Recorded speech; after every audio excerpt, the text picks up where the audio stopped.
Hello dear students, इस video में बच्चों हम फोर्थ लेसन यानी कि अकारांत नपुंसकलिंग शब्दों के बारे में पढ़ेंगे। अकारांत मतलब जो शब्द अ से ख़त्म होते हैं और नपुंसकलिंग शब्द हैं। जिस तरह से हमने पिछले वीडियो में स्त्रीलिंग शब्दों के बारे में पढ़ा था, जो आकारांत शब्द थे, आ से ख़त्म होने वाले शब्द थे। अब हम अकारांत नपुंसकलिंग शब्दों के बारे में पढ़ेंगे। अर्थात जैसे कि एतत् किम अस्ति, एतत् मतलब यह क्या है। नपुंसकलिंग चीज़ के लिए एतत् खनित्रम अस्ति। एतत् खनित्रम मतलब ये जो फावड़ा होता है इसको खनित्रम बोलते हैं, और ये नपुंसकलिंग चीज़ है इसलिए इसके लिए एतत् लिखेंगे, तो यह फावड़ा है।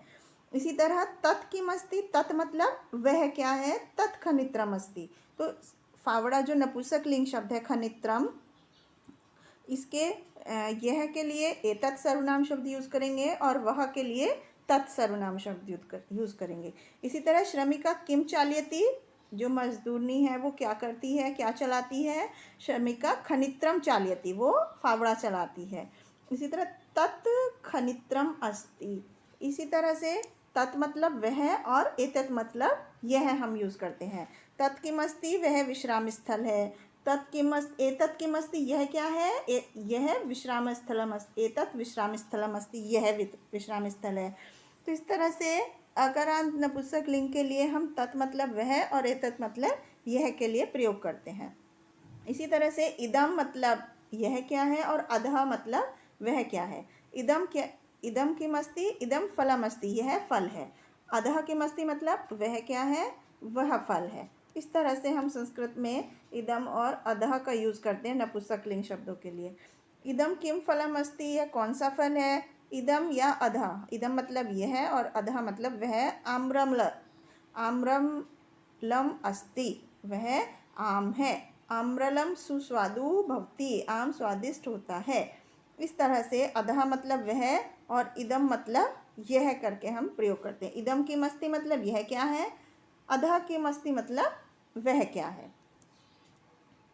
इसके बाद एते केस्त, एते मतलब ये सब ये क्या है। एते अंगुलीय केस्त, ये दो अंगूठियां हैं। जब दो चीज़ों के लिए होता है तो एते यूज़ करते हैं ये के लिए, और ते मतलब वे के लिए। वे दोनों क्या हैं, ते अंगुलीय केस्ते, वे दो अंगूठियां हैं। अंगुलीय के किम कह रचती, अंगूठियां कौन बनाता है। सुवर्णकारः अंगुलीय के रचयति, जो सुनार होता है वो अंगूठियां बनाता है। इस तरह से ते मतलब वे क्या हैं और वे बसे हैं। एते के स्ते मतलब ये क्या हैं, ये बसे हैं। तो ते मतलब वे और एते मतलब ये। इस तरह से इमे मतलब ये दोनों चीज़ों के लिए आता है। ये दो इमे नेत्रेस्ते, ये दोनों आँखें हैं। और अमुनी मतलब वे दोनों क्या हैं, अमुनी नेत्रेस्ते मतलब वे दोनों आँखें हैं। इस तरह से हम संस्कृत में नपुंसकलिंग शब्दों के लिए, अकारांत नपुंसकलिंग शब्दों के लिए अलग अलग सर्वनाम को यूज़ करते हैं। अमुनी के स्थे मतलब वे दोनों क्या हैं, और इमे के स्थे मतलब ये दोनों क्या हैं। एतानी कानी संति, एतानी मतलब सब बहुवचन के लिए आता है। ये क्या है, ये कई सारे रुमाल है। एतानी कर वस्त्राणी संति, रुमाल को हम कर वस्त्राणी बोलते हैं, तो ये कई सारे रुमाल हैं। और तानी कानी संति मतलब वे सब क्या है, तानी कर वस्त्राणी संति, वे सब रुमाल हैं। किम एतानी पुरातनानी संति, क्या ये रुमाल पुराने हैं। पुरातनानी मतलब पुराने हैं। और तानी कर वस्त्राणी मतलब वे रुमाल कैसे हैं, कीदृशानी संति। एतानी मतलब ये सब और तानी मतलब वे सब के लिए हम प्रयोग करते हैं। इसी तरह से तानी कानी संति, वे सब क्या हैं। तानी कदली फलानी, कदली फलानी मतलब केले हैं।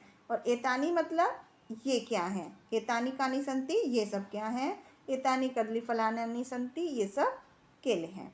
इस तरह से इमानी मतलब ये क्या हैं, और अमुनी मतलब वे क्या हैं। इमानी और अमुनी कमलानी कुत्र विकसंती, कहाँ कमल खिलते हैं, ये या वे। इमानी मतलब ये और अमुनी मतलब वे, ये कमल कहाँ खिलते हैं, या अमुनी कमलानी मतलब वे कमल कहाँ खिलते हैं। तो इमानी मतलब ये सब और अमुनी मतलब वे सब के लिए प्रयोग किया जाता है। इसी तरह से अमुनी कानी संति, वे सब क्या हैं। अमुनी कार्यानस्य चक्राणि अस्ति, वे कार के पहिए हैं। इमानी कानी संति मतलब ये सब क्या है। इमानी कार्यानस्य चक्राणि संति, ये सब कार के पहिए हैं। इस तरह से संस्कृत में हम अकारांत नपुंसकलिंग शब्दों के लिए अलग अलग सर्वनाम शब्दों का प्रयोग करते हैं। यह, ये दोनों और ये सब के लिए। इसी तरह से वह, वे दोनों और वे सब के लिए। आई होप आपको समझ में आया होगा। Thank you.